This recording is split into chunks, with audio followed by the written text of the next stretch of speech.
दोस्तों नमस्कार। ये मेरा आज जो है छंद का तीसरा वीडियो है। इसके पहले मैंने आपको छंद के भेद और मात्रिक छंद में सममात्रिक छंद के प्रकार मैंने बता दिए थे। आज हम अर्ध सममात्रिक छंद और विषम मात्रिक छंद के विषय में जो है पढ़ेंगे। तो शुरू करते हैं हम। सबसे पहले अर्ध सममात्रिक छंद। आपको पता है कि मेरा वीडियो बहुत ही छोटा सा होता है, 10 से 15 मिनट या 10 मिनट के अंदर ही रहता है।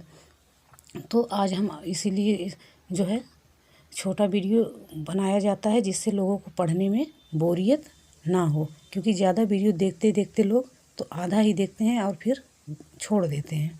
तो आज हम अर्ध सममात्रिक छंद के बारे में पढ़ेंगे। तो अर्ध सममात्रिक में आप देखें हमें उसमें क्या क्या पढ़ना है। छंद और उसमें कितनी मात्राएं होती हैं, कितने पर यति होता है और उसके अंत में क्या होना चाहिए। तो अर्ध सममात्रिक छंद में सबसे पहला छंद है बर्वे छंद। जैसा कि मैंने आपको बताया भी है कि मैं जो भी ये छंद बता रही हूँ परीक्षा की दृष्टि से बता रही हूँ, जिससे आपको याद करने में आसानी हो। इसीलिए मैंने सारे क्रम से लिख लिए हैं, जिससे कि आपको याद करने में भी आसानी रहे। तो पहला अर्ध सममात्रिक छंद में पहला है बर्वे छंद। बर्वे छंद में कितनी मात्राएं होती हैं? 19 मात्राएं, और इसमें 12 और 7 पर यति होता है। बर्वे छंद में 19 मात्रा होती है, 12 और 7 पर यति होता है, और इसके अंत में जो है जगण होता है। जो गण होता है वो कौन सा होता है? जगण। यानी छंद के अंत में जगण अवश्य आएगा। इसकी शर्तें क्या है कि इसमें बर्वे छंद में कि 19 मात्रा होगी, उसके साथ साथ उस 19 मात्रा में जो है 12 और 7 पर यत भी होनी चाहिए, और उसके साथ साथ एक छंद के अंत में जगण होना, पंक्ति के अंत में जो है जगण का होना आवश्यक है। दूसरा अर्ध सममात्रिक छंद में आता है दोहा।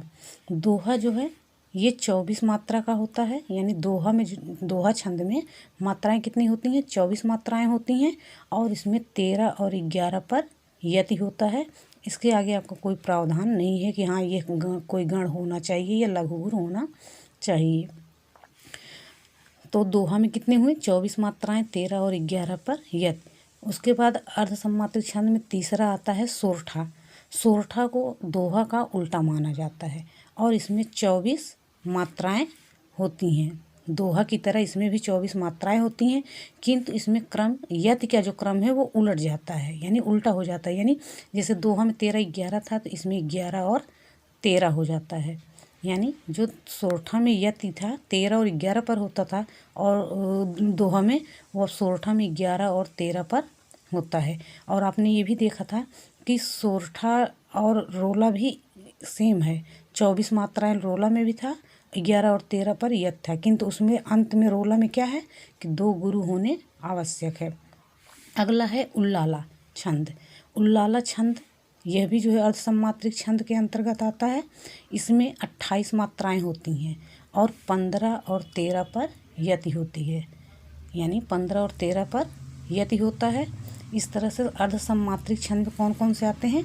बर्वे, दोहा, बर्वे छंद, दोहा छंद, सोरठा छंद और उल्लाला छंद। और इनकी ये मात्राएं भी देखिए आप, हमने ये क्रम से ही बनाया है। इसके बाद आपको बताने जा रहे हैं विषम मात्रिक छंद, जो कि मात्रिक छंद का तीसरा प्रकार है। यानी मात्रिक छंद 3 हमने बताए थे, सममात्रिक छंद, अर्ध सममात्रिक छंद और विषम मात्रिक छंद। तो हम सममात्रिक छंद का अगले वीडियो में पढ़ ही चुके थे, तो अर्ध सममात्रिक छंद अभी मैंने पढ़ा दिया।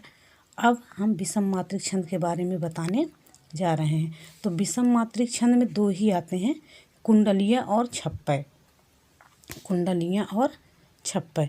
तो विषम मात्रिक छंद में पहला है आपका कुंडलियाँ। कुंडलियाँ में क्या होता है कि 2 दोहा होता है प्लस 4 रोला होता है। यानी जब कुंडलीय छंद आएगा तो ऊपर की 2 जो लाइनें होंगी वो दोहे की होंगी। ऊपर के 2 जो होंगे जो है चरण, वो दोहा का होगा। उसके बाद जो है 4 रोला का होगा। और आपको ये भी पता है कि दोहा में भी 24 मात्राएं होती हैं, और रोला में भी 24 मात्राएं होती हैं। ठीक उसी प्रकार छप्पय दूसरा जो है विषम मात्रिक छंद का प्रकार क्या है? छप्पय।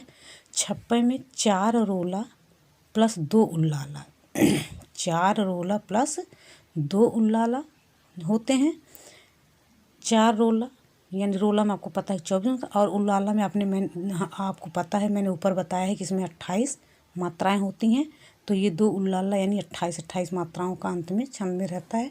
तो इस तरह से विषम मात्रिक छंद में 2 हैं कुंडलियाँ, जो कि इनकी मात्राएं क्या, ये 2 दोहा प्लस 4 रोला से मिलकर बनता है। मात्रा ना समझ के आप ये समझिए कि कुंडलियाँ जो है ये 2 दोहा प्लस 4 रोला से मिलकर जो छंद बनेगा उसे कुंडलीय छंद कहेंगे।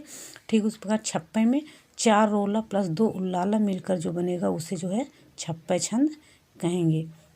तो दोस्तों आज हम छंद में मात्रिक छंद को पढ़ चुके हैं।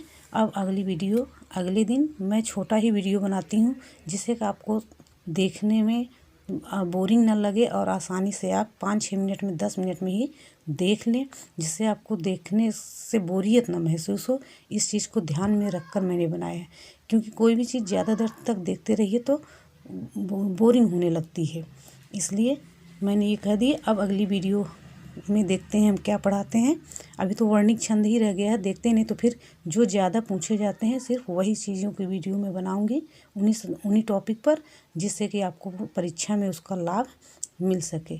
नमस्कार दोस्तों, आगे जो है कल दूसरी वीडियो में डालूंगी, आप देखते रहिए और जैसा आपको लगे आप कमेंट भी करते रहिए। हम उसके अनुसार भी वीडियो, अगर कोई त्रुटि है तो उसको बताएं, मैं उसके अनुसार भी वीडियो में चेंजिंग करती रहूँगी।